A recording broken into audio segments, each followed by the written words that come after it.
General Rahil शरीफ की Pakistani security forces, गैर मुल्की सफीरों और अहम शख्सियात से अलविदाई मुलाकातें जारी हैं। पाक फौज के सिपा सलार से अमरीकी सफीर डेविड हिल ने अलविदाई मुलाकात में दहशतगर्दी के खिलाफ जंग में पाक फौज की कामयाबियों को सराहा।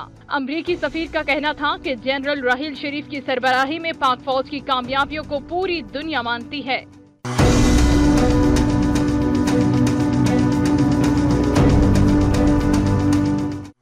जनरल राहिल शरीफ ने नूर खान एयरबेस पर मीडिया से गुफ्तगू में कहा, पाकिस्तानी कौम ने दहशतगर्दी के खात्मे का अज़्म और इरादा कर दिया।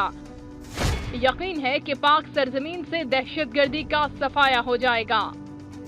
आर्मी चीफ का कहना था, रिटायरमेंट का फैसला मुल्क की मुफाद में किया। जनरल राहिल शरीफ ने कहा, उनकी खिदमत हमेशा मुल्क के लिए दस्तयाब रहेंगी।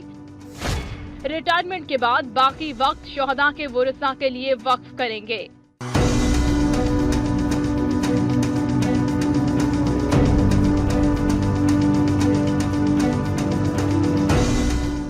आर्मी चीफ ने चकलाला गैरिजन में 10 कोर का दौरा किया। सिपा सलार ने मुल्क पर जान देने वालों को जबरदस्त खराजे तहसीन पेश किया। आर्मी चीफ ने ओकाड़ा गैरिजन का भी अलविदाई दौरा किया, जहां सिपा सलार ने मुल्तान और बहावलपुर कोर के अफसरों और जवानों से खिताब किया। आर्मी चीफ ने खुसूसी बच्चों के लिए स्टेट ऑफ आर्ट स्कूल का भी इफ्तिताह कर दिया और खुसूसी बच्चों के साथ भी वक्त गुजारा।